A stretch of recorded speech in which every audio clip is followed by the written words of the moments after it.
So this is 9.2b, doing the back of the notes.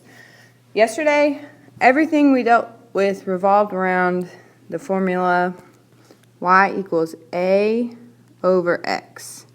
That's an a. It's hard to see, but it's an a. What the a does, if you remember from yesterday, is that if it's bigger than 1, it's going to stretch, which means our graph here, when it's bigger than 1, those points that are kind of by the origin, they get farther and farther away.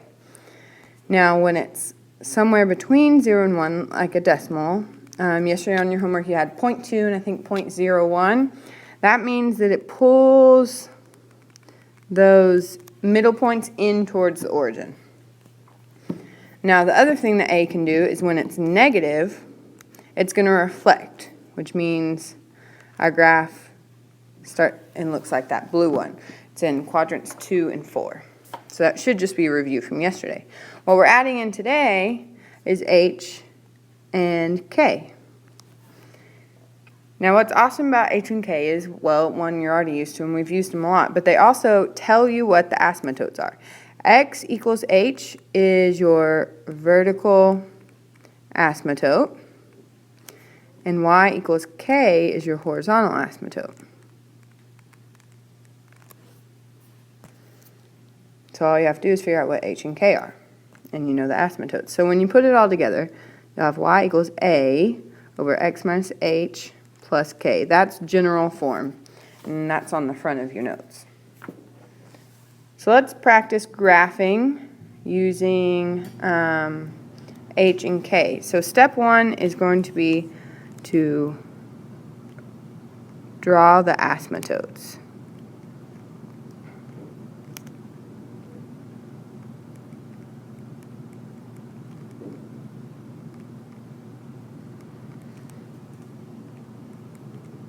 What does h equal? Remember, the true value of h is opposite of what you see. So we see in -2, the true value is 2, which means that our vertical asymptote will be x equals 2. So I'm going to go ahead and draw that over here. X equals 2 is here. So I'm going to draw in the rest of my vertical asymptote with that.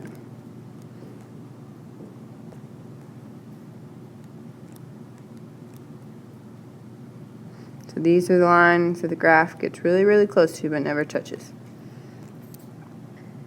Now my other one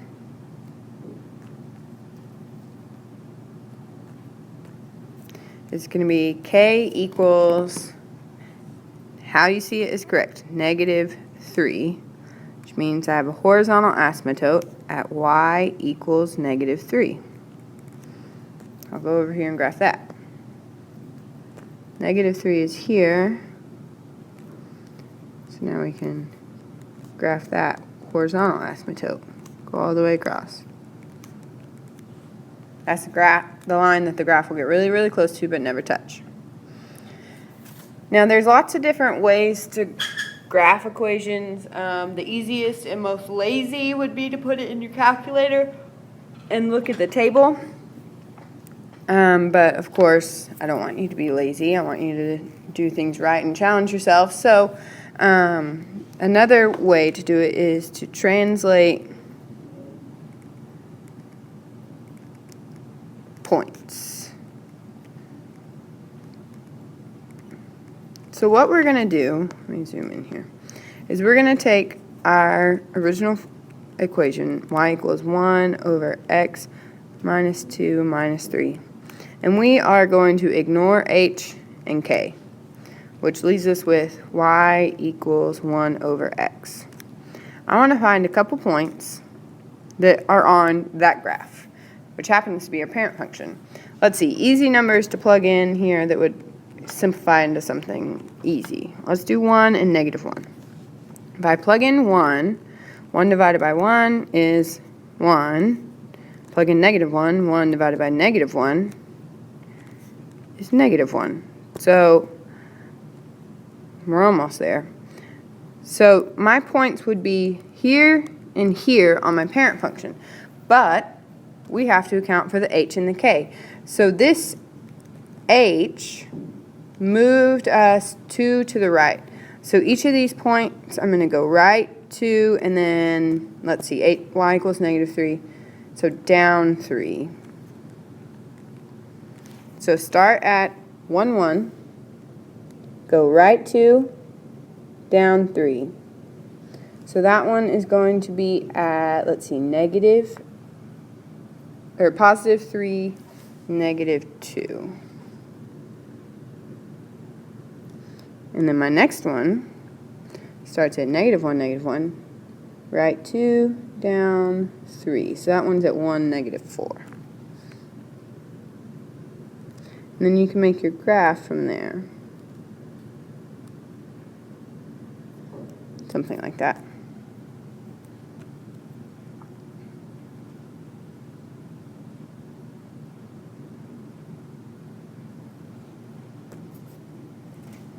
So there's your problem. Now the book tells you to sketch the asymptotes and the graph. So you actually don't have to like say, well, this is vertical asymptote, this horizontal asymptote today, but you do have to draw them. Tomorrow you'll have to label them.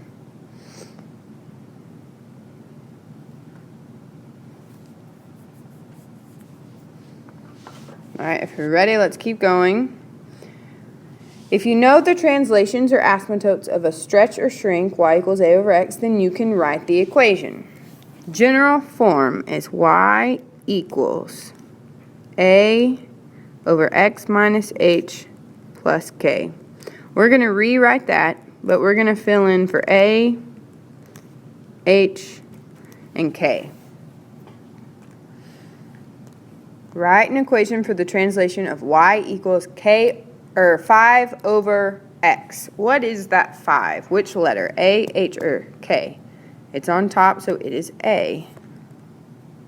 That's A, so here's our 5. Now let's keep going. That has asymptotes at x equals -2 and y equals 3. Now, remember that x equals h is our vertical asymptote. So h equals -2. So I'm going to write a -2 there. And then y equals k is our horizontal asymptote. So k must equal 3. So I write in my 3 there. Now I just need to simplify since I have this double negative.